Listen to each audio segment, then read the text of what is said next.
وقضا، رب نے ڈیسیجن لے لیا ہے، فیصلہ کر لیا ہے. کیا فیصلہ؟ اللہ تعبدوا الا اياه، تو نے اللہ کو وحدہ لا شریک ماننا ہے، اللہ کو اکیلا ماننا ہے، شرک برداشت نہیں ہے، رب کریم کی ہمسری برداشت نہیں ہے، برابری اور اللہ رب العزت کے ساتھ شرک یہ نہیں ہے، خالص اللہ کو پکارنا. یہ جبین نیاز خالص اللہ کے سامنے جھکے گی، غیر اللہ کا کوئی سجدہ نہیں ہے. جب توحید کی بات ہے، عادت کیا ہے کہ توحید کے بعد رسالت کی بات ہے، اس جگہ اللہ رسالت کی بات نہیں فرماتے. وجہ توحید کے بعد تو نبوت کی بات ہوتی ہے، لا الہ الا اللہ کے بعد محمد الرسول اللہ ہے، اشہد اللہ الہ الا اللہ کے بعد اشہد ان محمد الرسول اللہ ہے. ہر جگہ اللہ کی ذات کے بعد مصطفیٰ کی ذات کو جوڑا گیا ہے کہ خدائی کے بعد مصطفیٰ ہے، اور بعد از خدا بزرگ تو ہی قصہ مختصر. لیکن کیا مسئلہ ہے کہ رب کریم ان آیات میں جہاں بات کرتے ہیں توحید کی، وہاں پر رب کریم نے توحید میں اللہ نے اپنی بات کے بعد کس کی بات کی ہے؟ رب کریم فرماتے وَقَضَى رَبُّكَ أَلَّا تَعْبُدُوا إِلَّا إِيَّاهُ وَبِالْوَالِدَيْنِ إِحْسَانًا. اللہ نے ماں باپ والے حقوق جو ہمارے اوپر لازم ہیں اپنے ماں باپ کے، فوراً اس کی بات کی ہے. اس سے سمجھ جائیں کہ ماں باپ ہمارا دنیا میں آنے کا سبب ہے، جیسے اللہ ہمیں زندگی دینے میں خالق ہے، ایسے ماں باپ ہمیں دنیا میں بھیجنے کے کاسب ہیں. میرے دوستو، اللہ تعبدوا الا اياه وبالوالدین احسانا، فوراً ماں باپ کی بات کی. اور جہاں بھی ماں باپ کا یوں ذکر آئے، رب توحید کے بعد رسالت نہیں لاتے، حالانکہ نمبر رسالت کا ہے، ماں باپ کی عزت سکھاتے. ایک اور آیت ہے وَاشْكُرُوا لِي وَلِوَالِدَيْكَ، میرا شکر ادا کر اور ماں باپ کا شکریہ ادا کر.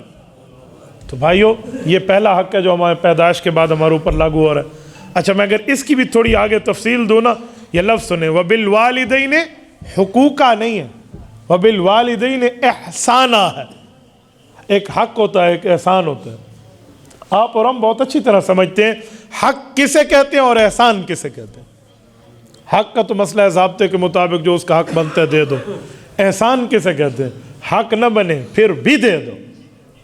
تو رب نے صرف یہ نہیں کہا کہ ماں باپ کے حقوق کو دیکھ لیں، فرمایا وَبِالْوَالِدَيْنِ احسانہ، ماں باپ کا حق بنے یا نہ بنے، تیری طرف سے بھلائی اور اچھائی ہونی چاہیے. اچھا، اور اچھائی اور بھلائی کس طرح ہونی چاہیے؟ اس کے لیے جو لفظ احسان ہے، اگر ہم اس کا مادہ نکالیں تو حسن نکلتا ہے. حسن کسے کہتے ہیں؟ خوبصورتی کو، پیار کو، خوبصورت چیز کو ہم حسن کہتے ہیں. تو فرمایا تیرے اور تیرے ماں باپ کی ریلیشن شپ جو ہے، تیرے اور تیرے اماں اور ابا کا تعلق جو ہے، وہ ایسا ہونا چاہیے جسے کوئی برا نہ کہے، اچھا تعلق کہے. احسانہ، وبالوالدین احسانہ.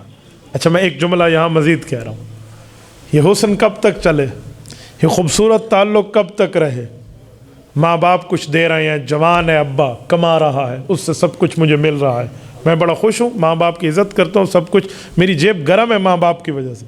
اب میرے ماں باپ بوڑھے ہو گئے ہیں، اب میرا ابا کچھ کما نہیں سکتا، میں کما سکتا ہوں، میرے ہاتھ میں طاقت ہے، میری آنکھ کی بینائی تیز ہے، میرے ابا کی بینائی کم ہے، میرے کان کی سنوائی بڑھ گئی ہے، ابو کی سنوائی کمزور ہو گئی، میرے ہاتھ میں طاقت، ابو کے ہاتھ میں لرزہ. یہی حال میری ماں کا ہے. اب کیا کروں؟ اب تو مجھے کچھ نہیں ملتا ان سے، اب معاملہ کیا؟ رب اس کی بات فرماتے، فرمایا اما یبلغن عندک الکبر احدہما او کلاہما. کہ بندے سن، میں تجھے اس کی بھی رہنمائی کے اصول دے رہا ہوں، تیرے ماں باپ میں دونوں یا ان میں کوئی ایک، کلاہما او احدہما، ایک یا وہ دونوں بڑھاپے کی عمر کو پہنچنے لگے، پھر اپنے تعلق کو تو نے کیسے رکھنا ہے؟ پھر معاملہ کیسے؟ یاد رکھیں، والدین جو ہے نا، اگر والدین بڑھاپے میں پہنچ جائیں نا تو بعض اوقات فطری طور پہ بھی غصہ تیز ہو جاتا ہے، فطری طور پہ بھی. اور کبھی ماں باپ غصہ کریں تو بچے بھی آگے سے غصہ کریں، ابا غلط ہے. نہ بھائی، تو بھی بچپن میں غلط سوال کرتا تھا، تیرا ابا اور تیری اماں کبھی برا نہیں مناتی تھی. کہتے ہیں ایک باپ نے ایک بیٹے سے پوچھا کہ بیٹا وہ کیا چیز بیٹھی ہوئی ہے درخت کے اوپر؟ اس نے کہا ابا کوا ہے. کچھ ٹائم بعد باپ نے پھر پوچھا کہ بیٹا وہ کیا ہے؟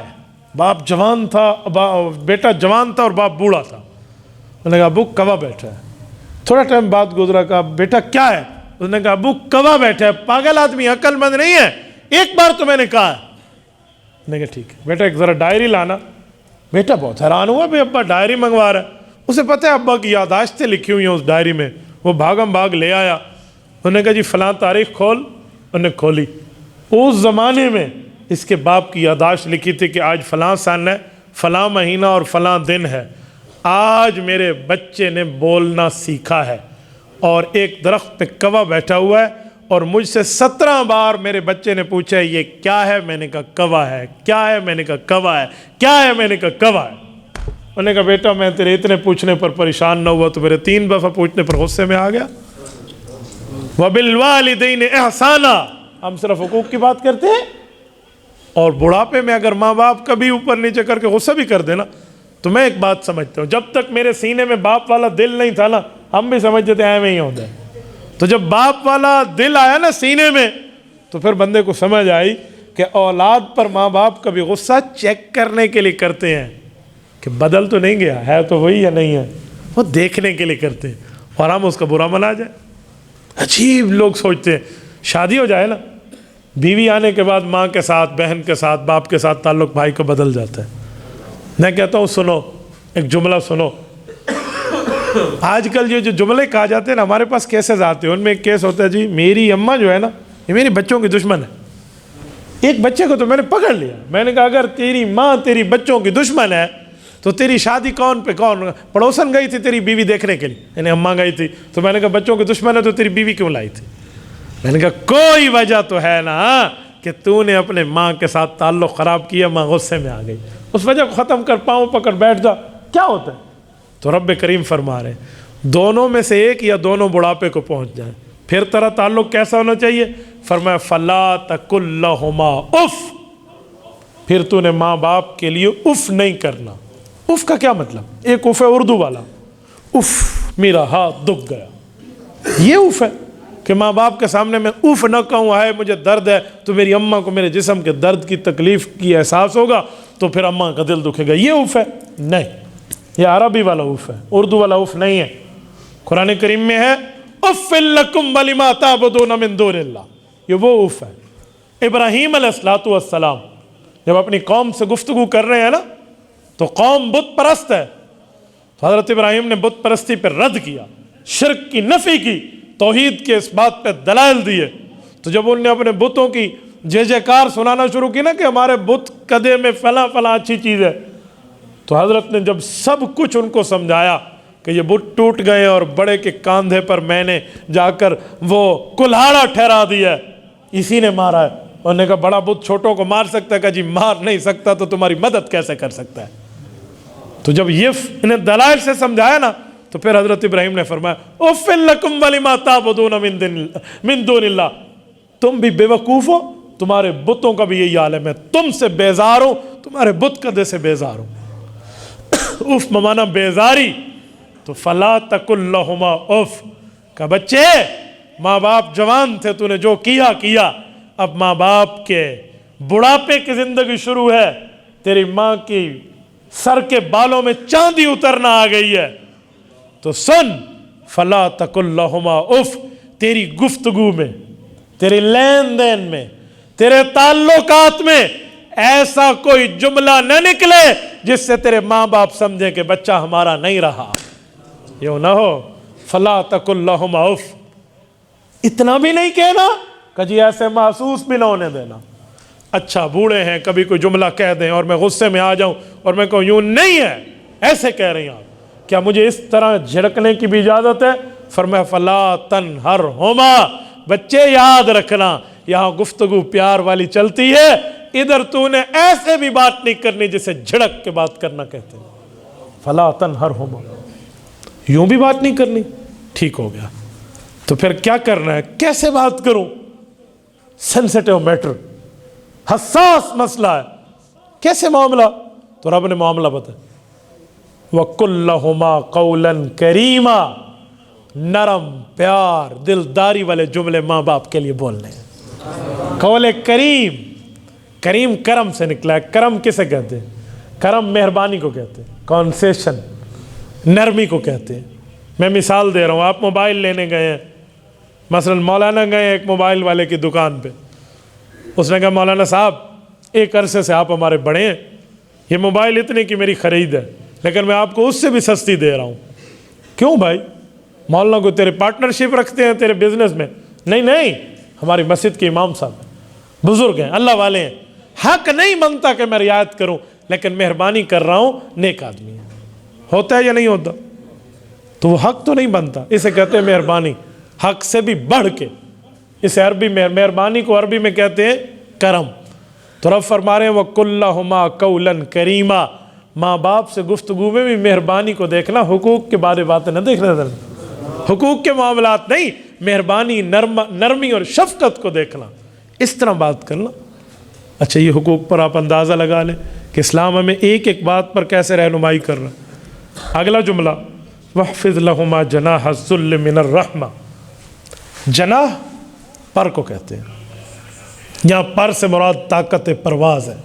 کیا معنی؟ فرمایا تیرے پاس نوکری کی وجہ سے پیسے آنا شروع ہو گئے, تیرے بینک بیلنس بڑھ گئے, تیرے پاس طاقت قوت ہمت سکت میں تو اچھا بھلا بینک بیلنس والا ہے, تو بڑا بول سکتا ہے, دنیا کو چپ کرا سکتا ہے, تیرے پاس طاقت گفتار بھی ہے, وے آف ٹاکنگ, گفتگو کا انداز اسلوب تجھے آ گیا, تو ایسے کر دوسرے کو دائیں بائیں کر کے مطمئن کر دے. تو یہ چرب زبانی باہر چلانا, ماں باپ کے ساتھ نہیں. کہا کیوں؟ وَاحْفِظْ لَهُمَا جَنَاحَ الذُّلِّ مِنَ الرَّحْمَةِ, کہا اپنے پروں کو یعنی اپنی طاقت کو ماں باپ کے سامنے صفر کر کے رکھ دینا کہ میں باہر سب کچھ ہوں, ادھر تم میرے لیے سب کچھ ہو. میں باہر سب کچھ ہوں, ادھر تم میرے لیے سب کچھ ہو. آپ مجھے بتاؤ, ایک ماں ہے ایک نانی اماں ہے, جو ماں ہے اس کے قدموں تلے آپ کی اور میری جنت ہے, اور جو ہماری نانی اماں ہے اس کے قدموں تلے میری ماں کی جنت ہے. تو میں تو عزت کروں گا اپنی ماں کی, اور میری ماں عزت کرے گی اپنی اماں کی. اس پہ بھی نہ سمجھو تو ایک جملہ مزید کہتا ہوں. حضرات امام حسن اور امام حسین رضی اللہ عنہما کی بات کر رہا ہوں, شہزادگان جنت, سرداران جنت, سرداران بہشت, جنتی نوجوانوں کے سردار, الحسن والحسین سیدہ شباب اہل الجنہ. میں سوال کرتا ہوں, یہ جنتی نوجوانوں کے سردار ہیں لیکن ان کی اپنی جنت کہاں ہے؟ اماں فاطمہ کے قدموں تلے. کوئی کہہ سکتا ہے کہ اولاد میں اتنا بڑا رتبہ مل گیا تو اماں فاطمہ سے بیزار ہو جائیں؟ نہ بابا نہ. خاتون جنت سلام اللہ علیہا, ان کی والدہ مکرمہ مطہرہ, وہ جو بھی ہو, ان کے لیے ان بچوں کی جنتیں اماں فاطمہ کے پاؤں تلے. الجنت تحت اقدام الامہات. اور اماں فاطمہ خاتون جنت ضرور ہے, لیکن اماں فاطمہ کے جو اپنی امہات ہیں, جو اپنی والدائیں ہیں, اپنی والدہ حضرت خدیجہ بھی اور رسول اللہ کی ہر بیوی اماں فاطمہ کی ماں ہے. تو اماں فاطمہ یقیناً جنت کی عورتوں کی سردار ہیں, لا شک و لا ریب بات ہے. کوئی بےمان سے بےمان تر, کوئی بےمان تر سے بےمان ترین اس کا منکر ہو سکے گا, لیکن اماں فاطمہ کی اپنی جنت خدیجہ اور عائشہ کے قدموں تلے. تو رتبوں کو بھی ہمیں بھی فرق کرنا پڑے گا. تو آج میں اگر بہت کچھ ہوں, مجھے دنیا سنتی ہے, تو میں ماں کے سامنے بھی اس انداز میں بات کروں گا, اپنے باپ کے سامنے بھی اس طرز پر بولوں گا؟ جی نہیں. وَاحْفِظْ لَهُمَا جَنَاحَ الذُّلِّ مِنَ الرَّحْمَةِ کا صفر ہو جانا, من الرحمہ, غصے سے نہیں پیار سے. اماں ابا میں جو ہوں تیری وجہ سے ہوں. اچھا یہ تو ماں باپ کے سامنے ان سے تعلق ہے, لیکن جب ماں باپ سے ہٹ جائے بندہ, اللہ کے ساتھ گفتگو ہو, تو وہاں کیا دل میں یہ جملہ لاؤں کہ میرے گاٹے تے مصیبت فٹ ہو گئی ہے, میں ان بوڑھوں کی قدر کر کر کے تھک گیا ہوں, میرے گلے میں مصیبت آ گئی, کیا میں جملہ یہ کہہ سکتا ہوں تنہائی میں بھی؟ رب فرماتے جی نہیں. وَقُلْ لَهُمَا قَوْلًا كَرِيمًا. اگلا جملہ فرمایا وَقُلْ رَبِّ ارْحَمْهُمَا كَمَا رَبَّيَانِي صَغِيرًا.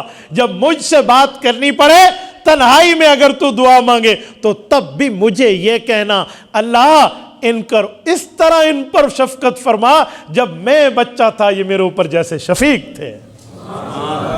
یہ حقوق تو ہمیں اسلام پیدا ہونے سے بتا رہا ہے.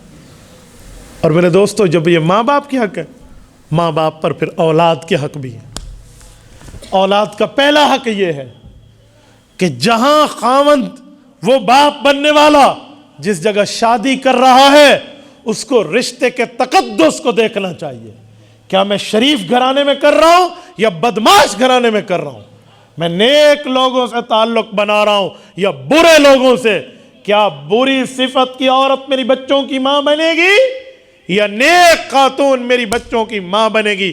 اسے رشتے میں سلیکشن کرتے وقت اپنی اولاد کے حقوق کا خیال رکھنا چاہیے، نمبر 1۔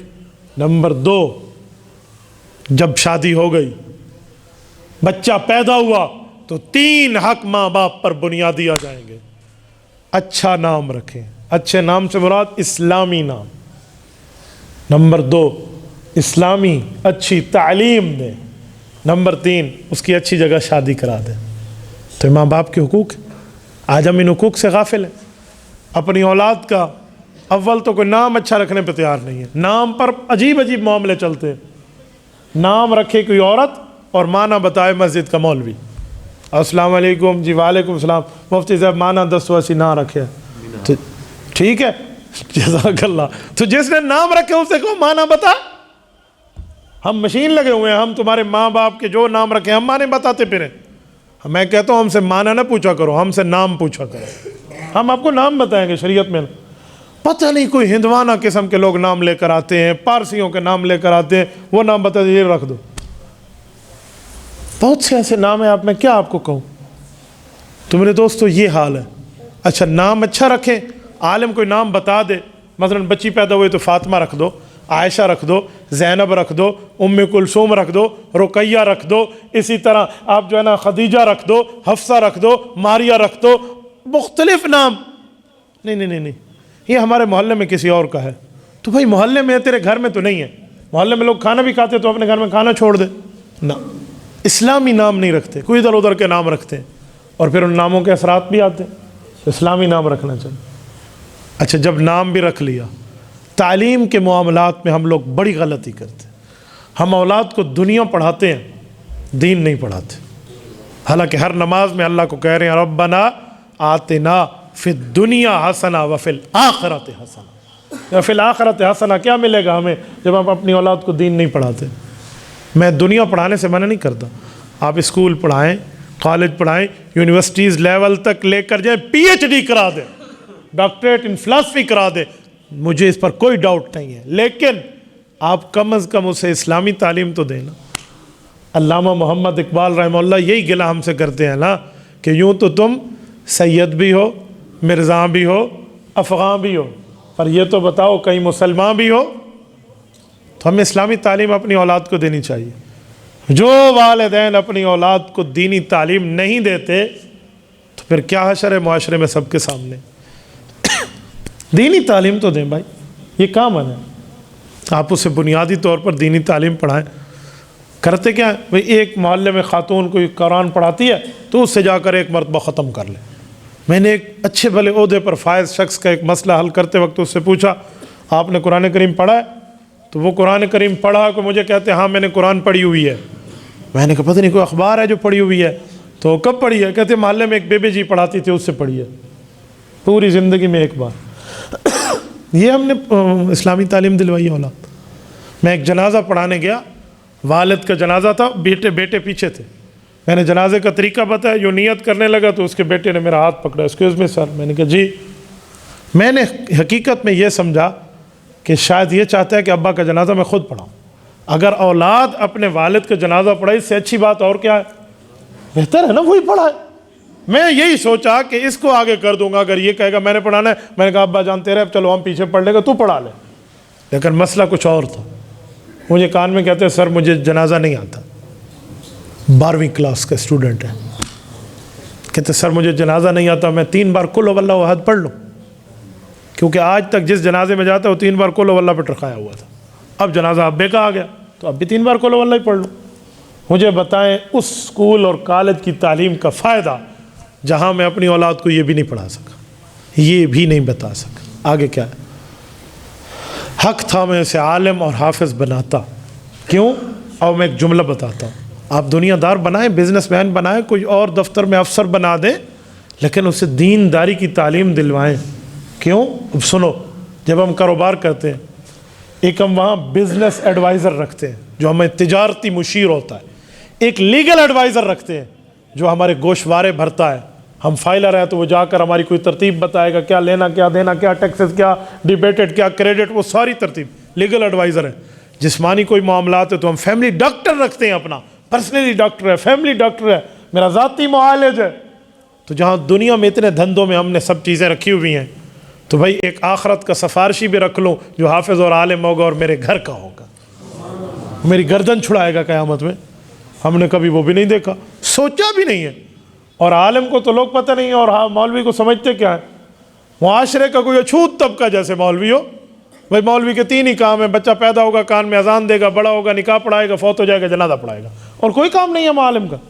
علماء ہے بھائی، علماء انبیاء کے وارث ہیں، جتنے کام نبیوں کے ہیں وہی کام ختم نبوت کی وجہ سے علماء کے ہیں۔ بس مسئلہ یہ ہے کہ اب نبوت ختم ہے، نئی نبوت نہیں آ سکتی، لیکن امت کی رہنمائی جیسے انبیاء نے کی ہے ویسے علماء کریں گے۔ یہ تو حدیث پاک ہے۔ ہم نے عالم کو مقام دیا کیا ہے؟ میں ایک بات کرتا ہوں آپ کے ذہن میں بات ڈالنے کے لیے، مثال دیتے ہوئے میں کہتا ہوں عالم کے پیچھے چلا کرو، آگے نہ بڑھو۔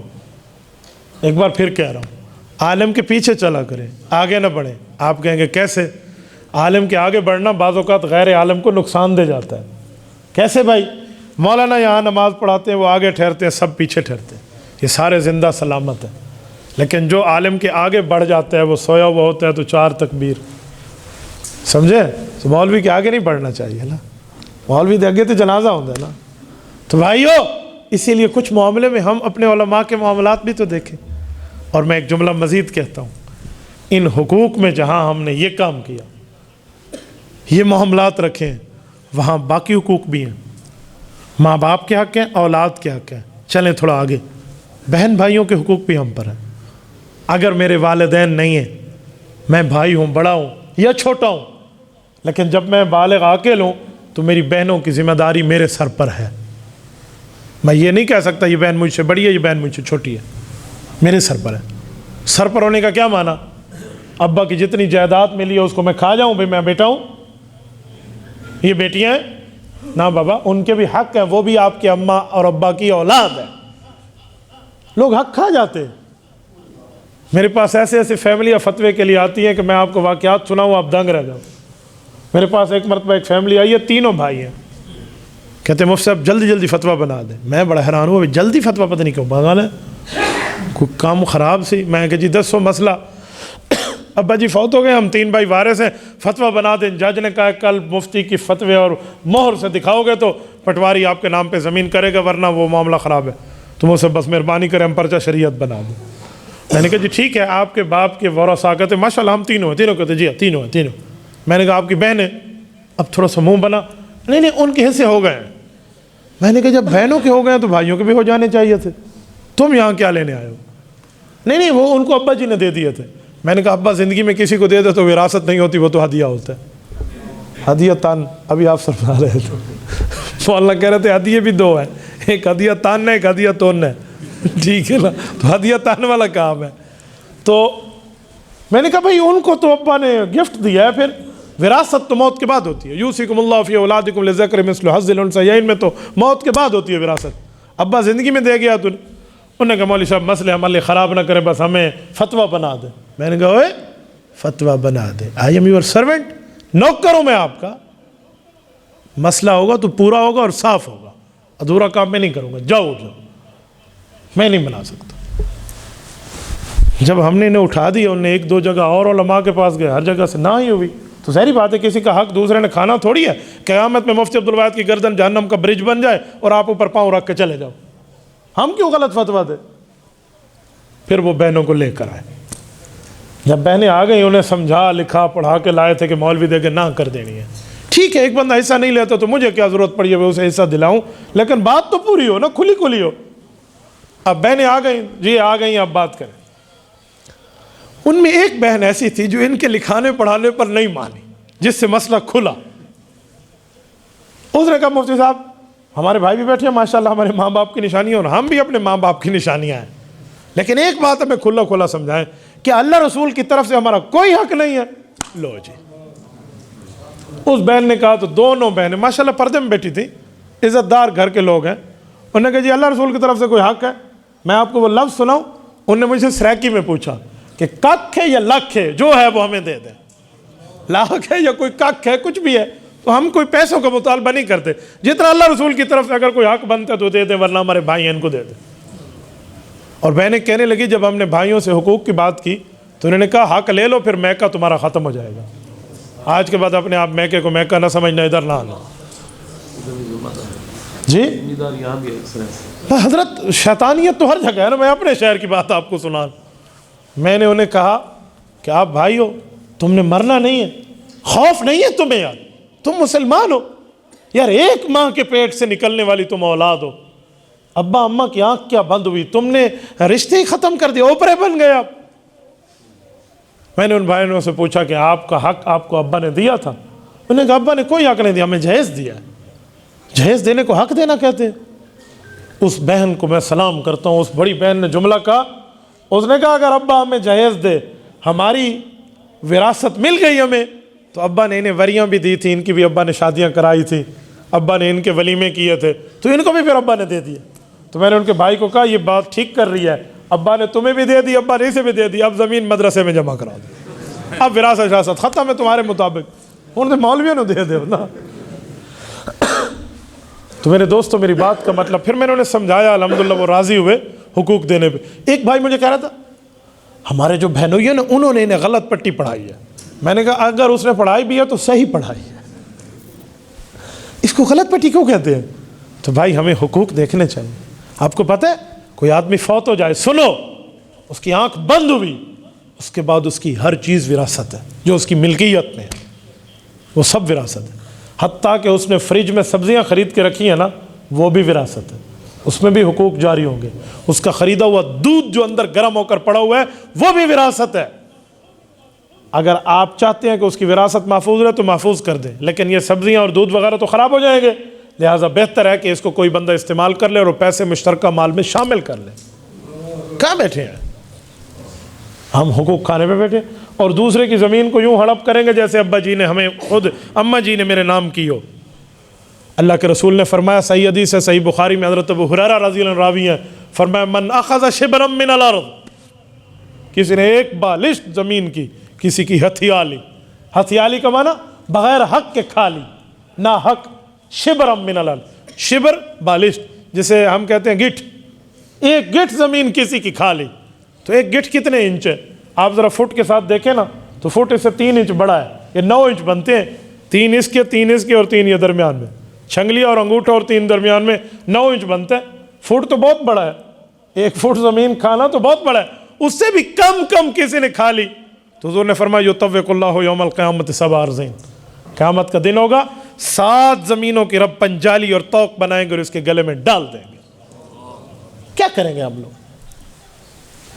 تو یہ حقوق ہے, تو یہ حق ہمیں دیکھنے چاہیے. ایک حق اور بھی ہے, جب ہماری شادی ہو جاتی ہے, ہمارے گھر جو ہماری بیوی آتی ہے اس کے بھی حق ہے.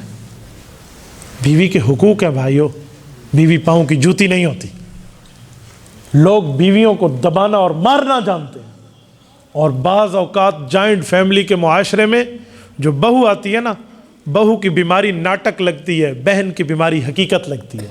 یوں فرق نہ کرو, یہ فرق تم نے کیا آج اپنی بہو کے ساتھ, تو کل تمہاری بیٹی بھی کسی کی بہو بن کے جائے گی. پھر جیسے کرنی ویسے بھرنی, پھر یہ کام ہوگا. وہ بے قصور وہاں سہے گی اور تم اس کے بھگتو گے جو جرم تمہارا ہے. میرے دوستو, بیوی کے حقوق ہے, آپ نے اس معاملے میں اس کے ساتھ نرمی کرنی ہے. مجھے بتائیں, عورت ٹیڑھی پسلی سے پیدا ہوئی ہے سیدھی؟ حدیث ہے نا. تو جو ٹیڑھی پسلی سے پیدا ہوئی وہ ٹیڑھا کام ہی کرے گی. اس کے ٹیڑھے کام پہ آپ نے غصہ نہیں ہونا. اگر آپ اس کے ٹیڑھے کام پہ غصہ ہوئے ہیں تو بے وقوف آپ ہیں. سیدھا کام کر بابا, اس کی تو فطرت ہی ٹیڑھا کام کرنا. ہاں, جب وہ سیدھا کرے تو آپ تعجب کر کے خوش ہوں کہ واہ تو سیدھا کر رہی ہے, تو اسے سیدھا کام ہو رہا ہے. تو بھائی یہ تو انجوائے لائف ہے, اس کو آپ نے لڑائی میں گزار دینا. بیوی کے ساتھ حسن سلوک ہے, عاشروہن بالمعروف. قرآن کہتا ہے اچھائی کے ساتھ ان کے ساتھ وقت گزارو. ناراض نہ ہونا، ہم اس کمینے معاشرے میں ہیں جہاں بیوی دوسروں کی اور بچے اپنے اچھے لگتے ہیں، ہم اس لعنتی معاشرے میں ہیں۔ حق تھا مجھے اپنی بیوی اچھی لگتی، جس کے منہ میں نوالا دینے پر رب میرے اوپر رحمت نازل کرتا ہے۔ ہم کہاں بیٹھے ہیں بھائی؟ کس معاشرے میں ہم آ گئے ہیں؟ کس نہج پر ہم پہنچ گئے ہیں؟ ہمیں اس غلیظ میڈیا کے جو ہے نا فلم اور ان معاملات نے کہاں سے کہاں پہنچا دیا۔ معاشرے میں اس موبائل پر بیویوں پر لطیفے بنائے جاتے ہیں اور گرل فرینڈ والوں کو عزت دی جاتی ہے۔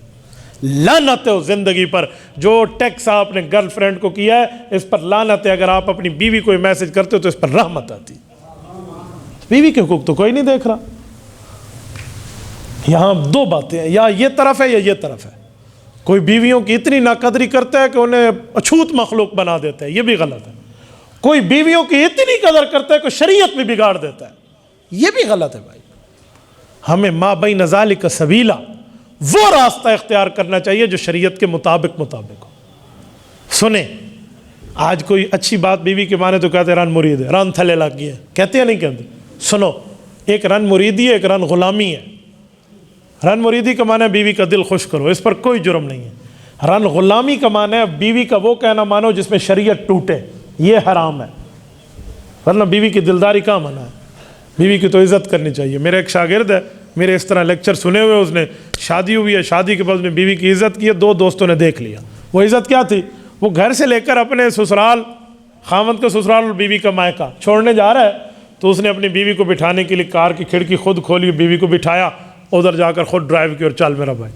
دوستوں نے دیکھ لیا اور کہا ہاں ہاں آج کل تو بیوی کے لیے گیٹ کھولتے ہیں، دروازے کھولتے ہیں۔ بات آتی آتی وہ ہمارے تک پہنچ گئی، بلکہ شکایت کی صورت میں کہ حضرت کہتے ہیں اتنا رن مرید ہو گیا کہ بیوی کے لیے خود دروازہ کھولتا ہے، اس کی بیوی کار کا دروازہ نہیں کھول سکتی۔ ذرا توجہ رکھنا، میں جملہ دینے لگا ہوں۔ میں نے انہیں کہا تم لوگ یہ اعتراض نہ کرو، خوش ہو کہ وہ اپنی حق نکاح والی بیوی کی عزت کر رہا ہے۔ اگر وہ کل بائک پر کسی لڑکی کو بٹھا کر جاتا تو اسے کہنا ہے او اسکول تو بڑے دان ہیں، ہاں لڑکیاں تو اس پر پھٹائی ہوئی ہیں، بہت زیادہ اس پر مجمع جمع ہے۔ آپ نے یوں کہنا تھا، حق تھا آپ اس حلال کے رشتے پر اچھا کہتے۔ کہتے نہیں وہ خود بیوی نہیں کھول سکتی تھی کھڑکی۔ میں نے کہا سنو، میں آپ کو حدیث پاک پڑھ دیتا ہوں۔ سنن نبی داود، امام سلیمان بن الاشعث السجستانی رحمہ اللہ روایت لائے۔ میں نے اسپیکر اس لیے آگے کیا تاکہ میں آپ کو منظر سمجھاؤں۔ اللہ کے رسول کے سامنے ایک اونٹ لایا گیا، ابو داؤد شریف کی حدیث ہے۔ حضرت صفیہ رضی اللہ عنہا حضور پاک کی بیوی ہیں۔ وہ اونٹ بختی نسل کا ہے، تھوڑا اونچا ہے، اس کی کمر و کوہان اونچی ہے، جس پر خاتون خانہ کو ڈائریکٹ چڑھنا تھوڑا مشکل ہے۔ رسالت مآب علیہ السلام نے دیکھا نا، ادھر دیکھیں، یوں دایاں گھٹنا، اللہ کے رسول آگے ہوئے اور گھٹنے کو اونٹ کی پیٹھ کے ساتھ چپکا دیا اور فرمایا صفیہ ادھر میرے گھٹنے پر پاؤں رکھ اور اونٹ پر چڑھ جا۔ رسالت مآب نے بیوی کی یوں قدر کی ہے۔ تو میں نے کہا اسے یہ حدیث نہیں پتہ ہوگی، لیکن اللہ نے اسے سنت پہ عمل کروا دیا، اور تم ظالم اس پر اعتراض کرتے پھر رہو، بیوی کی عزت کیوں کرتے؟ شرم کرنی چاہیے بندے کو، ڈوب مرنا چاہیے۔ حلال کے رشتوں پہ تمہیں اعتراض آ گئے؟ سنو، گھر میں بیوی روتی ہوئے دیکھے نا تو اسے تسلی دیا کرو، اس کے رونے کو ناٹک نہ کہا کرو۔ تمہاری بھی بیٹیاں ہیں، پھر تم کس منہ سے اپنے داماد سے اپنی بیٹی کے حقوق مانگو گے کہ اس کا دل نہ دکھا؟ اس کا دل تو نہ دکھا، اس کا تیرا داماد نہیں دکھائے گا۔ حضرت صفیہ رضی اللہ عنہ گھر میں بیٹھی تھی، ام المؤمنین ہے، آپ کی اور میری اسلامی اماں جان ہے، گھر میں موجود ہیں، آنکھوں سے آنسو جاری ہے۔ حضور پاک علیہ السلام گھر آئے ہیں۔ مالک یا صفیہ، کیا ہوا، کیوں رو رہی ہیں؟ حضرت صفیہ نے عرض کیا یا رسول اللہ، مجھے عجیب باتیں سننے کو ملتی ہیں۔ آپ کی بیوی تو میں ہوں، لیکن ہوں تو بنی اسرائیل قوم سے نا۔ میرا باپ حیی بن اخطب تو یہودی تھا نا، میرا بھائی یہودی تھا، وہ قتل ہوا ہے مسلمانوں کے ہاتھوں، میں مسلمان ہوئی ہوں، میں صحابیہ ہوں، میں آپ کے گھر کی عزت ہوں، لیکن مجھے کہا جاتا ہے کہ تو ہے تو یہود سے نا، اس لیے میرا دل دکھا ہے، یہ مجھے تانا لگا ہے، میری آنکھوں میں آنسو آ گئے۔ سنیں حضور پاک کا جواب، کیا دلداری کی ہے رسالت مآب نے۔ فرمایا صفیہ کیوں دل چھوٹا کرتی ہے، کیوں پریشان ہوتی ہے؟ آؤ میں تمہیں تمہاری تسلی کا سامان دیتا ہوں، ایک کام کرو، جو تمہیں یہ کہے اسے کہنا ہاں ہاں میں بیٹی ہوں حضرت ہارون علیہ السلام کی، میں بھتیجی ہوں حضرت موسیٰ علیہ السلام کی، اور میں بیوی ہوں محمد الرسول اللہ کی صلی اللہ علیہ وسلم۔ دیکھو بیوی کی دلداری کر کے اس کے آنسوؤں کو خوشی میں بدلا ہے، روتے چہرے کو ہنستے چہرے میں اللہ کے رسول نے بدلا ہے۔ تو ہم کہاں حقوق کے معاملات لیے بیٹھے؟ ہم اپنی بیویوں پر تو ظلم اور تشدد کے معاملات دیکھتے اور کچھ بھی نہیں دکھتا۔ میرے دوستو، یہ بھی حقوق میں داخل ہے۔ پڑوسی کے بھی تو حقوق ہیں۔ حدیث میں ہے کہ اس شخص خود کو کبھی مؤمن نہ کہے جس کی تکلیفوں سے پڑوسی ناراض ہو جائے، وہ مؤمن نہیں ہو سکتا۔ یہ فتویٰ کسی مفتی کا نہیں ہے، مفتی اعظم فی ہذہ الامہ رسول اللہ کا ہے۔ یہ رسول اللہ صلی اللہ علیہ وسلم نے فرمایا، اور فرمایا کہ جبرائیل امین جب میرے پاس آئے اور آ کر پڑوسی کے حقوق بتانا شروع ہوئے، یہ حق، یہ حق، یہ حق، یہ حق، حضور نے فرمایا مجھے یہ گمان ہونے لگا کہ ابھی جبرائیل یہ نہ کہہ دے کہ اللہ نے فرمایا ہے کہ پڑوسی کو آپ میراث میں بھی حق دو گے، حالانکہ وہ نہیں فرمایا گیا، لیکن مجھے خدشہ ہونے لگا۔ تو پھر آپ اندازہ لگا لیں میرے بھائیوں، تو یہ بھی حقوق ہیں۔ تو یہ چند حقوق میں نے آپ کی خدمت میں عرض کیے ہیں۔ اچھا، ایک حقوق میں امام مسجد کا بھی دے دو، جاتے جاتے اپنے مولویوں کی تو بات کرتا جاؤں گا۔ امام مسجد دنیا کی مظلوم ترین مخلوق ہے۔ یہ نہ کہنا مجھے ان حضرات نے کہا ہے، اللہ جانتے انہوں نے نہیں کہا، میں ویسے کہہ رہا ہوں، میں ہر مسجد میں جملہ کہتا ہوں، پتہ نہیں آپ کی مسجد میں ہے نہیں ہے مجھے نہیں پتہ، میں ویسے سمجھانے کے لیے عرض کرتا ہوں۔ 2 سے 4 منٹ امام لیٹ ہو جائے نا، کوئی 1-2 منٹ اس پر چڑھائی کر دیتے ہیں، ایسے جیسے آپ ناراض نہ ہو تو میں ایک لفظ بولوں، جیسے وہ امام نہ ہو، محلے کی مشترکہ زنانی ہو، یوں اس کی حالت بنا دیتے ہیں۔ تو یہ بہت بڑا جرم ہے۔ مقتدی پہلے آئے، امام کو پہلے آنا ضروری نہیں ہے، آئے تو ٹھیک ہے، نہ آئے تو ٹھیک ہے۔ آپ کہیں دلیل، آؤ میں دلیل لاتا ہوں۔ معراج کی رات رسالت مآب نے انبیاء کو بیت المقدس میں نماز پڑھائی ہے یا نہیں پڑھائی؟ بولیے۔ جب حضور گئے ہیں انبیاء جمع تھے یا نہیں تھے؟ پہلے جمع تھے۔ پتہ چلا مقتدی پہلے آتا ہے، امام بعد میں آ جائے۔ آپ امام کے سر پہ چڑھ کر بیٹھے ہوئے ہیں، ابھی تو جلدی کیوں نہیں آتا؟ وہ آئے، دروازہ وہ کھولے، جھاڑو وہ لگائے، پنکھے وہ چلائے، لائٹس وہ آن کرے، پھر کہ آؤ حضرت صاحب نماز پڑھ لو، تو تسی امام بڑھ جاؤ۔ پھر حال اپنا یہ ہے، 1 رکعت نہیں پڑھا سکتے، 2 تو دور رہا، 1 رکعت نہیں پڑھانی آتی۔ اور لوگ امام کے ساتھ یہ حالت کرتے۔ جب کرونا کرائسس شروع تھا نا، ہماری ایک مسجد کے امام ہے، بہت غریب آدمی ہے، ان کے پاس میں کسی وجہ سے بیٹھا تھا، ایسے بات چل رہی تھی کہ پورے محلے کے کچھ صاحب ثروت لوگوں کے ایک کمیٹی ہے، وہ تشریف لے آئے۔ السلام علیکم، کیا حال ہے جی؟ خیریت؟ اچھا مولوی صاحب آپ بھی بیٹھے، ہم تو مولوی صاحب سے ملنے آئے تھے۔ میں نے کہا جی فرمائیے۔ تو مولوی صاحب ذرا محلے کے کسی غریب کا ہمیں پتہ بتا دیں تاکہ اس گھر میں ہم راشن دے دیں۔ مولوی صاحب بتانے لگے، میں نے ایسے ہاتھ روک دیا۔ بعض اوقات پھر میرا سلسلہ نسب قریش بھی ہے اور والدہ کی طرف سے سید بھی ہے، کبھی کوئی رگ پھڑک اٹھے تو برداشت کم ہوتا ہے۔ میں نے کہا 1 منٹ، اس سے بڑا لطیفہ اس دھرتی پہ ہو سکتا ہے؟ تم ایک غریب کا مذاق اڑاتے ہوئے پوچھو کسی اور غریب گھر میں دس، کسی اور غریب کا گھر بتاؤ۔ حق تھا تم بغیر پوچھے اس کی عزت اور احترام بجا لاتے۔ یہ امام ہے، 5,000 اس کے مہینے کی تنخواہ ہے، اور تم 50,000 مہینے کے کمانے والے لوگ ہو، تمہیں اس بندے سے یہی پوچھنا آیا ہے بھئی نہیں دینا تھا اسے نہ دیتے، اس کی غریبی اور غربت کا مذاق تو نہ اڑاتے۔ میرے امام کی آنکھوں میں آنسو آ گئے، یقین۔ میں نے کہا میں نے آپ کے لیے نہیں، میں نے اللہ کے لیے کہا ہے۔ تو پھر اچھا جی، یہ عجیب لوگ ہیں۔ امام بیچارے کو کوئی موٹر سائیکل خرید کے دے دے تو جس کے پاس 4 پہیوں والی پراڈو ہے وہ بھی دیکھتا ہے امام کو موٹر سائیکل کتھو ہے، کوئی ایجنسیاں دا بندہ ہو گیا۔ عجیب بات ہے یار، وہ امام ہے، اس کو کوئی لے کر نہیں دے سکتا۔ تو یہ روش ہماری ختم ہونی چاہیے، ہم امام کی عزت بجا لیں۔ محلے میں اپنے خطیب کی عزت، امام اس جگہ ٹھہرتا ہے اور اس کا رتبہ وہ ہے، اس کے آگے بھی کوئی نہیں ہوتا، اس کے برابر بھی کوئی نہیں ہوتا، یہ اس کا رتبہ ہوتا ہے۔ تو ہمیں یہ عزتیں بجا لانی چاہیے اپنے ائمہ کی۔ میرا ایک شاگرد ہے، وہ ایک مسجد کا امام ہے، میں وہاں بیان کرنے گیا تو لوگوں نے شکایات کی انبار لگا دی کہ یہ جو آپ کا مولوی صاحب شاگرد ہے نا، تہجد نہیں پڑھتا۔ مجھے بڑی حیرانگی ہوئی، بھی تہجد پڑھے یا نہ پڑھے، اس سے مقتدیوں کو کیا لینا دینا؟ پڑھے گا تو اللہ اسے اجر دے گا، نہیں پڑھے گا تو اللہ اس کے ساتھ کوئی معاملہ جو کرنا ہے کرے گا، تمہارا کیا لینا دینا؟ نہیں، امام ہو رہا تھا شب بیدار، تہجد گزار، نیکوکار، فلاں فلاں، پوری لسٹ دے دی۔ میں نے پھر انہیں ایک واقعہ سنایا. یہ منڈی بہاؤالدین ہے نا, یہاں کا ایک وفد گیا امیر شریعت سید عطا اللہ شاہ بخاری رحمۃ اللہ علیہ کے پاس. امیر شریعت سے شاید کوئی نا واقف ہو. عطا اللہ شاہ بخاری جیسی ماں نے, جو اس کی ماں نے جیسا بیٹا جانا ہے, شاید دنیا میں کوئی آئے. حضرت بخاری کے پاس گئے اور کہا مجھے ایک امام مسجد چاہیے. وفد کہہ رہے ہیں. حضرت بخاری رحمہ اللہ کے پاس ائمہ ہوتے تھے, انہوں نے ویسے ہی پوچھ لیا کہ کیسا چاہیے. بس لوگوں نے تو پوری لسٹ بنا دی, حسین ہو, محجبین ہو, دل نشین ہو, واہ واہ ہو, بڑا اچھا ہو, دل کش ہو, خوبصورت ہو, چٹا بگا بھورا ہو, تنخواہ کا لالچی نہ ہو, آواز بڑی اچھی ہو, حافظ ہو, عالم ہو, قاری ہو, مفتی ہو, پوری لائن لگا دی.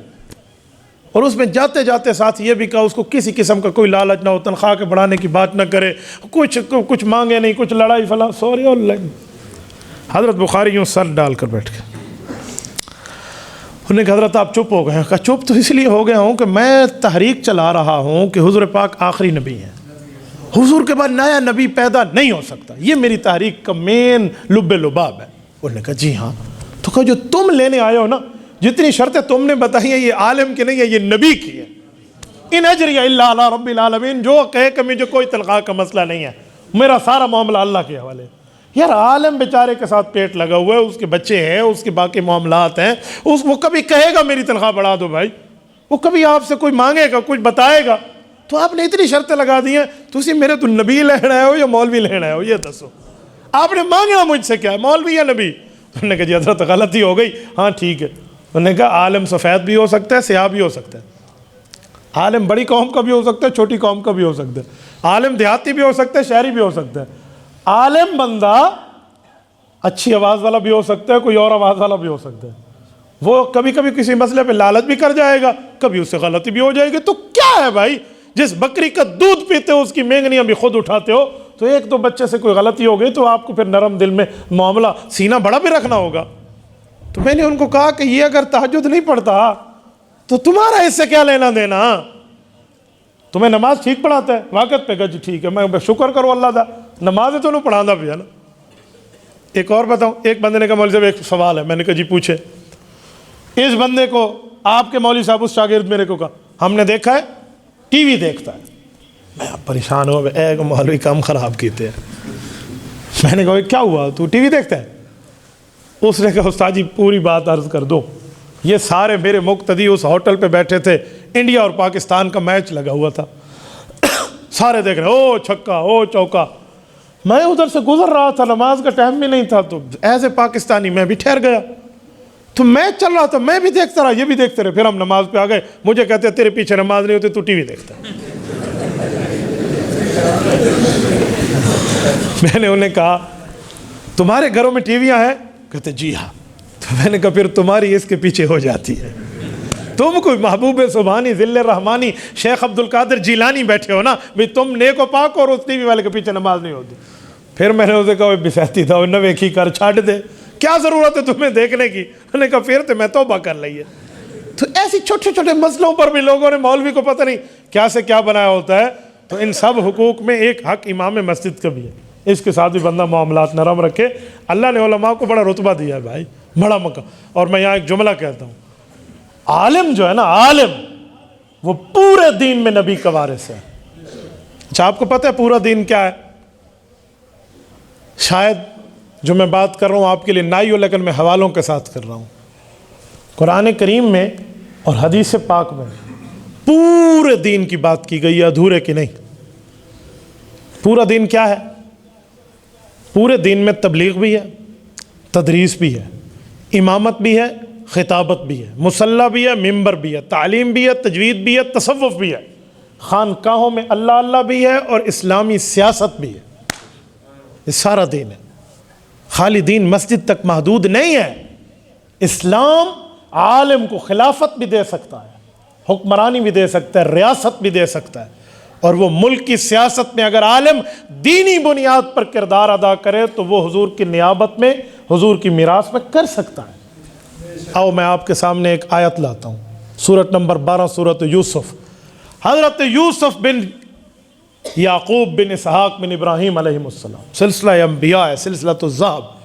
حضرت یوسف علیہ السلام نے فرمایا اجعلنی علی خزائن الارض,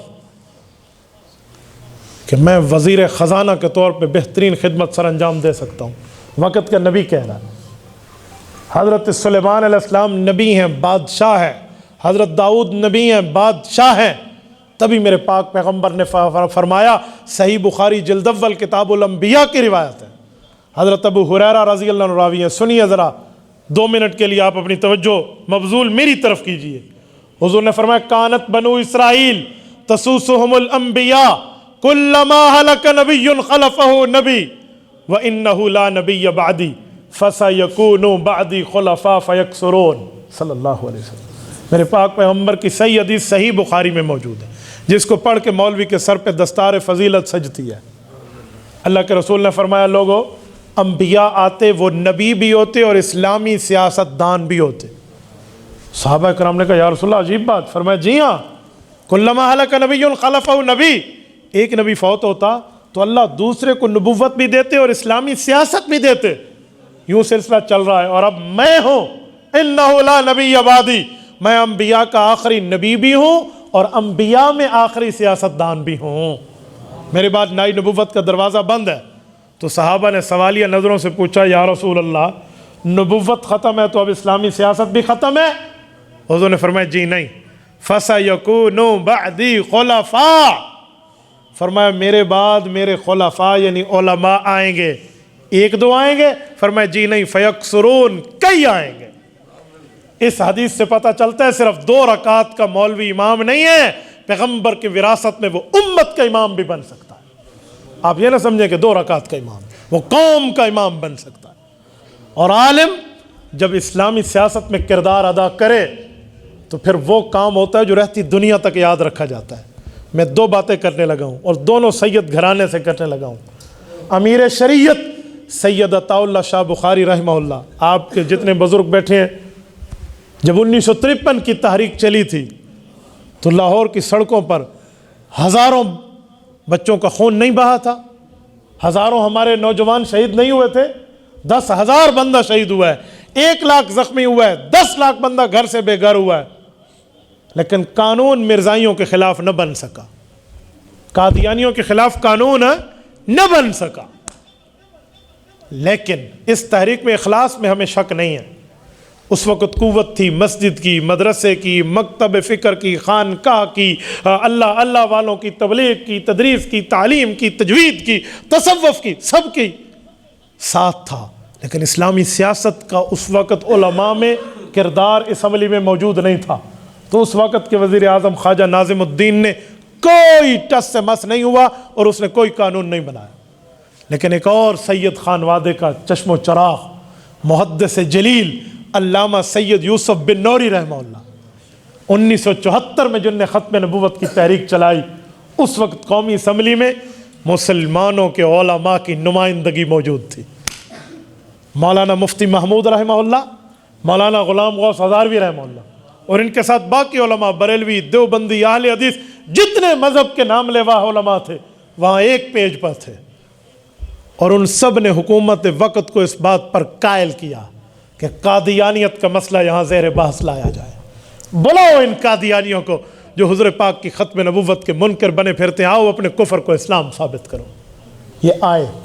حضرت مفتی صاحب رحمہ اللہ فرماتے تھے کہ سر پہ پگڑی پہن کے مرزا ناصر آیا، مرزا قادیانی کا پوتا، ادھر حمائل شریف لٹکائی ہوئی تھی قرآن کریم، سفید جبے اور کبے میں آیا اور ہر بات پہ صلی اللہ علیہ وسلم یوں ہاتھ باندھ کے کرتا تھا اور بڑا درود پڑھتا، اور سفید داڑھی میں آیا.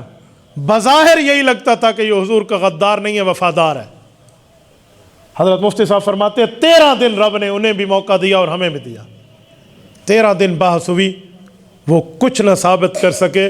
آخر میں اسلام جیت گیا اور کفر ہار گیا جب وہ وہاں پر کافر اقلیت قرار آئی. اور اس وقت کی گورنمنٹ پیپلز پارٹی کی تھی. آپ کا میرا سیاسی اختلاف پیپل پارٹی سے ہو سکتا ہے، لیکن جناب ذوالفقار علی بھٹو کے اس کارنامے کو ہم خراج عقیدت پیش کرتے ہیں. میں کوئی پیپلز پارٹی کی وجہ سے نہیں کہہ رہا، میں عقیدہ ختم نبوت کی بنیاد پہ کہہ رہا ہوں کہ اس شخص کا بڑا کردار ہے اس کام. اس مسئلے پہ ہم خراج تحسین، اللہ اس کی مغفرت کر دے حضور کی غلامی میں، آپ کے اور میرا کیا نقصان ہے؟ اس لیے بات کھلی کھلی کرنی چاہیے. رسالت مآب علیہ السلام کی چوکیداری اس نے کی ہے اور علماء کرام نے رہنمائی کی ہے. جب قانون بنا ہے سنیں، اور آج قانون اتنا اہم کہ آج اس ملک میں ختم نبوت کی پہرہ داری آئین کی صورت میں بھی ہوتی ہے، قرآن و سنت کی صورت میں بھی ہوتی ہے. اس تحریک میں علماء کا اسمبلی میں کردار تھا، تب قانون بنا، ورنہ سن 53 کی تحریک بڑے اخلاص کے ساتھ چلی تھی، اس وقت قانون نہیں بنا. میں نے تبھی کہا عالم صرف مصلی کا وارث نہیں ہے، صرف خطبہ نکاح اور خطبہ جمعہ کا وارث نہیں ہے، صرف عید اور جنازے کا وارث نہیں ہے، صرف ممبر اور مدرسے کا وارث نہیں ہے، صرف تبلیغ و تدریس و تعلیم اور خانقاہ میں وارث نہیں ہے، عالم اسمبلی میں بھی نبی کا وارث ہے. اسلام کی پہرہ داری کرے. اور علماء پرامن لوگ ہیں، وہ دہشت گرد نہیں ہیں، پرامن ہیں. پچھلے سے پچھلے سال بلکہ 2019 میں جمعیت علماء اسلام نے مولف الرحمان دامت برکاتہم کی قیادت میں کراچی سے اسلام آباد تک جو آزادی مارچ کیا ہے، کسی دکان کا شیشہ نہیں ٹوٹا، کسی روڈ کا گملہ نہیں ٹوٹا. لاہور میں میٹرو بھی چل رہی تھی اور اسلام آباد تک ایمبولینسز بھی چل رہی تھی. تو علماء پرامن لوگ ہیں، آپ انہیں دہشت گرد نہ سمجھیں. تو میں اسی لیے سمجھا رہا تھا کہ ہم پورا دین مانتے ہیں، تبلیغ بھی مانتے ہیں، تدریس بھی مانتے ہیں، تعلیم بھی مانتے ہیں، مسجد و مدرسہ بھی مانتے ہیں، خانقاہ بھی مانتے ہیں، اسلامی سیاست بھی مانتے ہیں. اللہ آپ کو رحم صراط مستقیم عطا فرمائے. ابھی بیان ختم نہیں ہوا، میں نے آخر میں استقبال رمضان پر ایک جملہ کہنا ہے. میں چاہتا ہوں ایک عرصہ پہلے ایک حدیث پاک فضائل، اچھا یہ موجود ہے فضائل رمضان کے حصہ اول میں، یہ میں آپ کی خدمت میں رسالت مآب علیہ السلام کا فرمان پیش کر رہا ہوں. آپ کا ذوق تازہ ہے یا آپ بور ہو گئے ہیں؟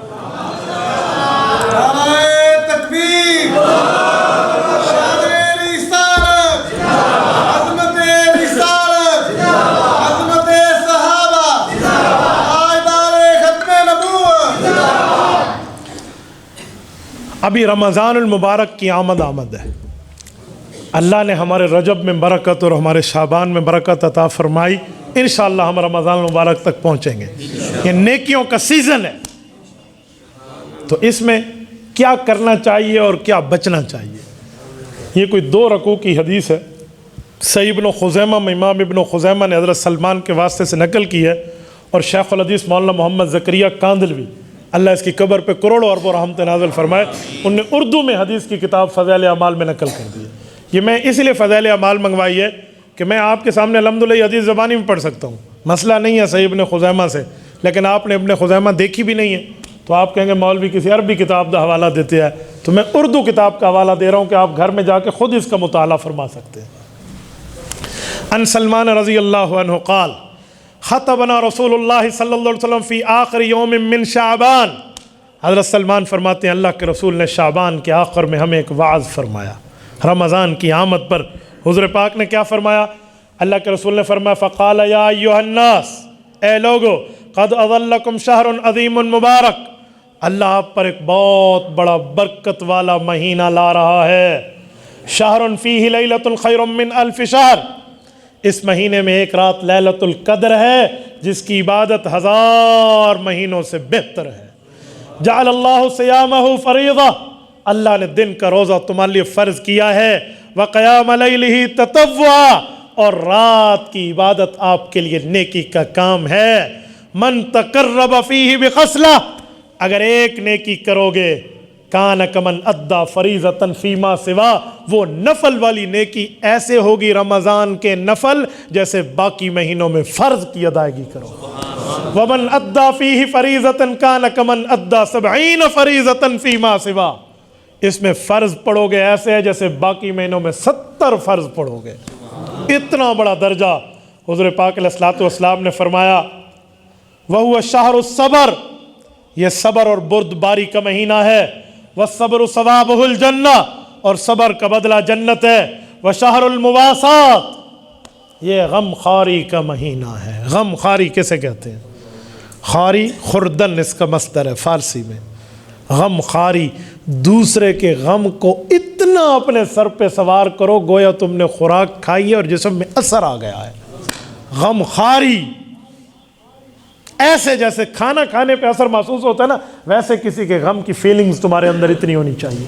اپنے بھائی کی اتنی زیادہ اگر تمہیں مدد کرنی چاہیے تب بھی کرو. وَهُوَ شَهْرُ الْمُوَاسَاةِ، غم خاری کا مہینہ ہے. اور اگلا لفظ سنیں، شہر یزداد فیہ رزق المؤمن، ہر مؤمن کا رزق اللہ اس مہینے میں بڑھا دیتے ہیں، مومن کا رزق اللہ بڑھا دیتے ہیں۔ آپ کہیں گے کیسے بڑھ جاتا ہے؟ دوپہر کا کھانا تو ختم ہو گیا، بڑھ کیسے جاتا ہے؟ 3 کے بجائے 5 مرتبہ ٹائم میں ہم دن میں کھاتے تو بڑھ جاتا، یا تو 3 کے بجائے 2 ٹائم ہو گیا تو بڑھ کیسے گیا؟ تو رزق کمانا آپ نے صرف لقمہ سمجھا ہوا ہے؟ رزق کمانا قسمت بھی ہے، رزق کمانا آپ کی صحت بھی ہے، رزق کمانا آپ کی اولاد بھی ہے، رزق کمانا آپ کے اوپر مصیبتوں کا ٹلنا بھی ہے، سب کچھ آپ کو مل جاتا ہے۔ یزداد فیہ رزق المؤمن، اور رزق کمانا کھانا پینا بھی لیں تب بھی بڑھ جاتا ہے۔ آپ ان 2 ٹائم میں کھا لیتے ہیں نا، وہ باقی مہینوں کے 5 ٹائم میں آپ کھا لیتے ہیں، اور ہر وہ چیز اکٹھی کھا لیتے ہیں جو عام دنوں میں کھائے تو بندہ بیمار ہو جائے۔ اگلا لفظ سنیں، من فطر فیہ صائما کان مغفرۃ لذنوبہ وعتق رقبتہ من النار۔ کسی نے روزہ دار کا روزہ کھلوایا، 2 انعام ملیں گے، نمبر 1 رب اس کے گناہ معاف فرمائے گا، نمبر 2 جہنم کی رجسٹر سے اس کا نام مٹا دیا جائے گا۔ ایک روزہ کھلوانے پہ ایک مسلمان، من فطر فیہ صائما، واحد مذکر کا صیغہ، ایک، تو کئی کا کھلوائیں تو کتنا اجر ہے۔ اللہ آپ کو اور ہمیں رمضان حضور کے مدینے کا عطا فرمائے۔ اللہ جانتے ہیں، مجھے کئی بار اتفاق ہوا ہے کہ جب سے کرونا والی مصیبت آئی ہے میں رمضان میں مدینہ نہیں جا سکتا، اللہ اس سال ہم سب کو لے جائے۔ اللہ جانتا ہے رمضان المبارک میں جو لوگ مدینہ گئے ہیں نا، افطاری میں مسجد نبوی میں کیا ایمانی منظر ہوتا ہے۔ میرے ہاتھ میں حدیث کی کتاب ہے، میں لفظ نہیں بتا سکتا، میرے پاس الفاظ نہیں ہیں، وہ فیلنگز اور احساس ہے۔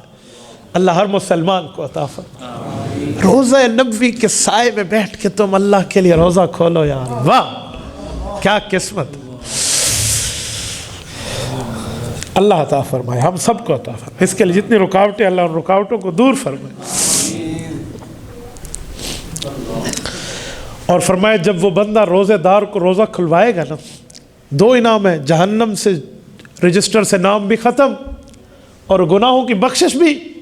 وَكَانَ لَهُ مِثْلُ أَجْرِهِ مِنْ غَيْرِ أَنْ يَنْقُصَ مِنْ أَجْرِهِ شَيْءٍ، اور روزہ جس کا کھلے گا اس کی نیکی بھی ضائع نہیں ہوگی، جو کھلوا رہا ہے اس کی نیکی بھی ضائع نہیں ہوگی۔ وہ یہ نہ کہے کہ میں نے کسی کا روزہ کھلوایا تو اس کی نیکی بھی مل گئی، کہا اس کے بدلے میں اتنی نیکیاں تمہیں علیحدہ مل جائیں گی۔ اگلا جملہ، ایک صحابی تھے بہت غریب تھے، اتنی بھی وسعت نہیں تھی کہ کسی اور مسلمان بھائی کا روزہ کھلوا سکے، اس کو افطاری پر انوائٹ کر سکے، یوں بھی نہیں تھا۔ وہ کھڑے ہوئے، انہوں نے کہا یا رسول اللہ لیس کلنا یجد ما یفطر الصائم، کہ یا رسول اللہ مجھ جیسے کئی بھائی بیٹھے ہوئے ہیں، ہم مالی لحاظ سے ہماری ہڈی پسلی کمزور ہے، ہم میں مجھ سمیت کئی ہیں، لیس کلنا، ہم میں وہ جتنے میرے بھائی ہیں ہم اتنی حیثیت نہیں رکھتے۔ کیا حیثیت؟ کہ یجد ما یفطر الصائم، ہم ایک شخص کو پیٹ بھر کے روٹی اور کھانا کھلا دیں، تو ہمارے لیے کوئی گنجائش والی ثواب کی ترتیب ہے؟ یار غریب کے اوپر رب کیسا کریم ہے، رسول اللہ کیسے رحیم ہے۔ حضور نے فرمایا فقال رسول اللہ صلی اللہ علیہ وسلم یعطی اللہ ھذا الثواب، اوے اللہ کے بندے تو نے رب کی رحمت کو چھوٹا سمجھا؟ کہا اللہ تمہیں ثواب دیں گے، من فطر صائما علی تمرۃ، چاہے ایک کھجور کا دانہ بھی دے دے، او شربت ماء، چاہے لسی کا ایک گھونٹ بھی دے دے، شربت ماء او مزقۃ شربت ماء، یا پانی کا ایک گھونٹ بھی دیتے، او مزقۃ لبن، یا لسی کا ایک گھونٹ بھی دیتے۔ لسی کو بھی اللہ کے رسول صلی اللہ علیہ وسلم نے افطاری میں اس کے ایک گھونٹ کو بھی شامل کیا۔ وَهُوَ شَهْرٌ، فرمایا میرے صحابہ یہ وہ مہینہ ہے، اولہ رحمت، پہلے 10 دن اللہ کی رحمت بارش کی طرح برسے گی، اوسطہ مغفرۃ، دوسرے 10 دن دوسرے عشرے میں تمہارے گناہوں کی معافیاں بھی ہونا شروع ہو جائیں گی، وآخرہ عتق من النار، اور آخری عشرے میں تمہیں جہنم کے رجسٹر سے مٹا دیا جائے گا، ڈیلیٹ کر دیا جائے گا اس کا نام جہنم کی لسٹ سے۔ بس تم اس مہینے کی قدر تو شروع کرو۔ من خفف عن مملوکہ، یہ آپ کے اور میرے لیے ہے، ذرا ہم اس کو تھوڑا غور کریں۔ یہ جملہ پڑھنے سے پہلے میں اس کی تھوڑی سی بات سمجھا دیتا ہوں کہ یہ ہے کیا۔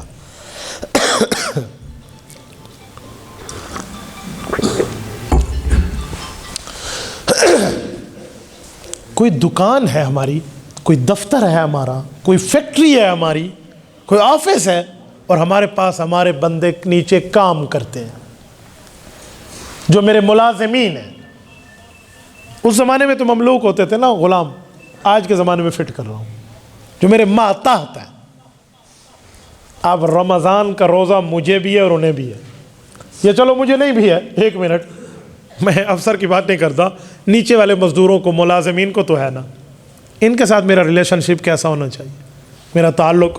او سنو پیغمبر کریم کے الفاظ، من خفف عن مملوکہ فی غفر اللہ لہ واعتقہ من النار، غفر اللہ لہ واعتقہ من النار۔ فرمایا لوگو، اپنے ملازم پر نرمی تم کرو گے، اللہ تمہیں 2 انعام دیں گے، گناہ تمہارے بھی معاف ہوں گے، جہنم کے رجسٹر سے نام تمہارا بھی نکل جائے گا۔ وَأَعْتَقَهُ مِنَ النَّارِ، جہنم سے تمہاری گردن کو چھڑا دیا جائے گا۔ وَاسْتَكْثِرُوا فِيهِ مِنْ أَرْبَعٍ، لوگو وَاسْتَكْثِرُوا فِيهِ مِنْ أَرْبَعِ خِصَالٍ، 4 کام اس میں زیادہ کیا کرو، 2 اور 2 علیحدہ علیحدہ کر کے بتائیں۔ نمبر 1 فرمایا جو 4 کام ہیں، خصلتان لا غناء بکم وخصلتان ترضون بہما ربکم او کما قال، فرمایا 2 چیزیں ان میں ایسی ہیں جس کے ذریعے تم رب کو راضی کرو گے، اور 2 چیزیں ایسی ہیں جو تمہیں یہاں اس کی کوئی ضرورت نہیں ہے لیکن کرنا تم نے ہے، وہ تمہیں آخرت میں ملے گا۔ نمبر 1 وہ کیا ہے؟ فَأَمَّا الْخَصْلَتَانِ اللَّتَانِ تُرْضَوْنَ بِهِمَا رَبَّكُمْ، وہ 2 کام جس سے تم اللہ کو راضی کرنے کی کوشش کرو گے، فَشَهَادَةُ اللَّا إِلَهَ إِلَّا اللَّهُ وَتَسْتَغْفِرُوا لَهُ، لا الہ الا اللہ کثرت سے پڑھو، استغفر اللہ کثرت سے پڑھو۔ استغفار اور کلمہ طیبہ، اس کی تسبیحات آپ نے کرنی، لا الہ الا اللہ بھی اور استغفر اللہ بھی۔ لوگ پڑھنے میں غلطی کرتے ہیں، استغفار لفظ ہے، جو لفظ استغفار ہے تو پڑھنے میں بھی استغفر اللہ، جی نہیں، پڑھنے میں استغفر اللہ، نام اس کا استغفار ہے، باب استفعال کا وزن۔ تو استغفار یعنی استغفر اللہ کی تسبیح اور لا الہ الا اللہ۔ اور دوسری وہ جس سے تمہیں دنیا میں کچھ نہیں ہے، جو 2 اور کام کی کثرت ہے، وہ کیا ہے؟ فرمایا فَتَسْأَلُونَ اللَّهَ الْجَنَّةَ وَتَعُوذُونَ بِهِ مِنَ النَّارِ، 2 باتیں ضرور جلدی جلدی زیادہ زیادہ کہا کرو، اللہ جنت دے دے، جہنم سے پناہ دے دے۔ ایک استغفار کی کثرت، ایک کلمہ طیبہ کی کثرت، ایک جنت مانگنے کی کثرت، ایک جہنم سے پناہ مانگنے کی کثرت، یہ 2 کام تم نے کرنے۔ اگلا جملہ، وَمَنْ سَقَى صَائِمًا، افطاری کے وقت ایک پانی کا گلاس پلا دیا ایک روزہ دار کو، سقاہ اللہ من حوضی شربتا لا یظمأ حتی یدخل الجنہ، ایک پانی کا گلاس پلانے پر اپنے بھائی کو رب تمہیں میرے حوض کوثر سے وہ جام پلائے گا، 50,000 سال کا دن ہوگا قیامت کا، تمہیں جنت جانے تک پیاس نہیں لگے گی، لا یظمأ حتی یدخل الجنہ، یہ رسالت ہے آپ کو۔ اچھا اس پانی کا کیا مطلب ہے؟ ایک افطاری میں تو پہلے بات ہو گئی، اس پانی کا مطلب یہ ہے، میں مثال دے رہا ہوں، آپ کی بہن اور آپ کی اماں نے سارا دن گھر میں کام کیے ہیں، آپ کے لیے افطاری بنائی ہے، تو بھائی ہے کچھ کام تو بھی کر لے، باہر سے پانی کا کوئی کولر لے کر ٹھنڈا کر کے تو بھی رکھ دے، تو بھی پلانے والوں میں شامل ہو جائے، تو نے پانی کا انتظام تو کیے، جاگ میں بھر کے تو بھی ساتھ رکھوا دے، وہ عورتیں صرف ان کی ذمہ داری ہے گھر کی افطاری بنائیں گی، تو بھی اس میں شامل ہو جائے گا، کسی حساب سے تو آ گیا تو اپنے کام کر لے۔ یہ رمضان المبارک کی تیاری کے لیے چند جملے تھے جو میں نے آپ کی خدمت میں رکھے۔ کریں گے نا انشاءاللہ، آپ اور ہم سب اس پہ عمل کریں گے۔ اقول قولی ھذا واستغفر اللہ وآخر دعوانا ان الحمد للہ رب العالمین۔ گھروں میں رہنے کا حکم ہے، باہر کیوں نکلی معاشرت؟ کہتے ہیں قرآن کریم میں ہے، اے نبی کی بیویوں گھروں میں رہو، زمانے جہالت کی طرف باہر نہ نکلو۔ تو کیا سیدہ عائشہ رضی اللہ تعالی عنہ جنگ جمل میں قرآن کی مخالفت نہیں کی؟ وہ تو گھر سے باہر نکلی تھی۔ بھائیو، آپ نے ایک کام اچھا کیا، ایک برا کیا ہے۔ اچھا یہ کیا کہ آیت پوری لکھی ہے، برا یہ کیا کہ فٹ غلط کیا ہے۔ اس آیت کو پورا لکھنا آپ سمجھ جائیں تو فٹ نہیں ہوتی۔ یا نساء النبی، اے نبی کی بیویوں آپ گھروں میں رہو، باہر نہ نکلو جیسے جاہلیت کی عورتیں نکلتی تھی۔ وَلَا تَبَرَّجْنَ تَبَرُّجَ الْجَاهِلِيَّةِ الْأُولَى، تو جاہلیت کی عورتیں پردے میں نکلتی تھی، بے پردگی میں، فضول کام کے لیے نکلتی تھی، ضروری کام کے لیے، لوگوں کے دکھلاوے کے لیے نکلتی تھی یا صلح کے لیے؟ دکھلاوے کے لیے۔ تو اماں عائشہ میں یہ تینوں چیزیں نہیں ہیں۔ اماں باپردہ نکلی ہیں، اماں مسلمانوں میں صلح کے لیے نکلی ہیں، اماں خیر کے لیے نکلی ہیں۔ وہ تو شریروں نے لڑائی بنوا دی تھی۔ جب اماں عائشہ کے لشکر سے حضرت علی المرتضیٰ کی ملاقات ہوئی ہے تو وہاں یہ سوال ہوا کہ آپ لوگ کیسے آئے؟ کہ ہمیں پتہ چلا ہے کہ آپ قاتلین عثمان کے ساتھ شامل ہیں۔ حضرت علی المرتضیٰ نے فرمایا میں اس سے بری ہوں۔ کہا اچھا، بات ہی ختم ہو گئی، آپ حضرت عثمان کے قتل کا بدلہ لیں گے؟ جی ہم لیں گے۔ ٹھیک ہے، رات ہو گئی ہے، لشکر نے سو لیا ہے، پڑاؤ کر لیا، صبح کوچ کریں گے۔ جو ظالم حضرت عثمان کے قاتل تھے وہ گھسے ہوئے تھے حضرت علی المرتضیٰ رضی اللہ تعالیٰ عنہ کے لشکر میں شکلیں چھپا کر، ان نے رات ہی رات کہا اور ایک کام نہ بنا، لشکروں کو نبرد آزما کرا کے بھی لڑائی نہ کر پائے، کچھ کرو۔ آپ اٹھائیے فتنہ ابن سبا، امام عبدالشکور لکھنوی رحمہ اللہ نے تفصیل دی ہے اس پر۔ راتوں کو یہ قاتلین کا لشکر اٹھا اور درمیان لشکر میں جب ایک لشکر ادھر ایک ادھر، لائن بنائی، آدھوں نے حضرت علی کے لشکر پہ تیر مارے، آدھوں نے حضرت اماں عائشہ کے لشکر پہ تیر مارے۔ یہ لڑائی چلی ہے جو اگلے دن صبح جا کے رکی۔ یہ ہے جنگ جمل۔ اس کو تم جنگ کہتے ہو؟ اس کو لڑائی کہتے ہو؟ اس کو قرآن کی مخالفت کہتے ہو؟ اماں رضی اللہ تعالی عنہ باہر نکلی ہیں تو کوئی گھر سے نہیں گئی تھی، وہ حج پہ گئی ہوئی تھی۔ انہیں بتایا گیا کہ حضرت علی المرتضیٰ کے لشکر کی تائید کرنی ہے تو وہیں سے بصرہ آ گئی، گھر سے کوچ کر کے نہیں گئی تھی۔ آپ کیسے اس آیت کو فٹ کرتے ہیں؟ اور سنو، اس آیت کریمہ میں لفظ موجود ہے۔ وہ لفظ کیا ہے؟ اگلا لفظ ہے اس آیت سے اگلا، سورت نمبر 33 سورت احزاب۔ اور مزے کی بات ہے آیت نمبر بھی 33 ہے، سورت بھی 33 ہے، آیت بھی 33 ہے، 22ویں پارے کا پہلا صفحہ ہے۔ رب فرماتے ہیں انما یرید اللہ لیذہب عنکم الرجس اہل البیت ویطہرکم تطہیرا۔ نبی کی بیویوں، میں نے تمہیں پاک کر دیا ہر پلیتی سے جیسے پاک کرنے کا حق ہے، اور تم نبی کی اہل بیت ہو۔ نبی کی اہل بیت قرآن کے مطابق نبی کی بیویاں ہیں، نبی پاک کی اولاد، نبی پاک کے داماد، نبی پاک کے نواسے، یہ بھی اہل بیت ہیں۔ لیکن حدیث پاک کی بنیاد پر ہم اہل سنت والجماعت قرآن کو بھی حق مانتے ہیں، حضور کے فرمان کو بھی حق مانتے ہیں، پیغمبر کا خاندان بھی اہل بیت ہے، پیغمبر کی ازواج بھی اہل بیت ہے۔ پوری بات ہے۔ تو جب رب نے انہیں پلیتی سے دور کر دیا، کوئی اور اس پر پلیتی کی بات کیسے کرے؟ کیسے کر سکتے؟ اور یہی پارا شروع ہوتا ہے، پہلے لفظ ہے وَمَن يَقْنُتْ مِنْكُنَّ لِلَّهِ وَرَسُولِهِ وَتَعْمَلْ صَالِحًا نُؤْتِهَا أَجْرَهَا مَرَّتَيْنِ وَأَعْتَدْنَا لَهَا رِزْقًا كَرِيمًا۔ نبی کی بیویوں، تمہارے تقوی کو دیکھ کر رب نے فیصلہ کیا ہے، تعمل صالحہ، تم ایک نیکی کرو گے، نؤتیہا اجرہا مرتین، اللہ ایک کا بدلہ دگنا دے گا تمہیں۔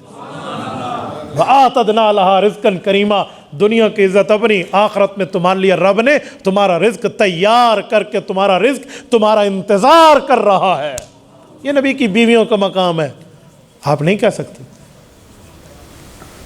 اگر میں اس طرح کی بے وقوفانہ باتیں مان لوں تو کل نعوذ باللہ کوئی حضرت علی پر بھی بھونکے گا کہ علی المرتضیٰ تو بیٹے ہیں، اماں عائشہ تو ماں ہیں، بیٹے کو کس نے کہا تھا ماں کے مقابلے میں آ؟ کیا جواب دو گے؟ کیا جواب دو گے آپ؟ کوئی ظالم، کوئی خاکم بدان یوں کہہ دے کہ حضرت علی ماں کے مقابلے میں ہے، کیونکہ مومن تو ماں ہے، مومنوں کی ماں ہے نبی کی بیوی، مومنوں کی ماں ہے یا نہیں ہے؟ میں مجبور ہر کسی کو نہیں کرتا، مومن کی ماں ہے، ہر کسی کی نہیں ہے، مومن کی ماں ہے۔ وازواجو امہاتہم، مومن کی ماں ہے۔ تو کل کوئی حضرت علی پہ کہہ دیا، آپ کیا کہیں گے؟ یہی جواب جو میں نے دیا ہے نا یہی بنے گا ادھر بھی ادھر بھی، تبھی دونوں کی عزت بچے گی، کیونکہ اہل بیت اور پیغمبر کے صحابہ دونوں ہمارے ایمان کا محور ہے، اس پر کوئی اعتراض نہیں ہو سکتا۔ اللہ آپ کو خوش رکھے، جزاکم اللہ تعالی۔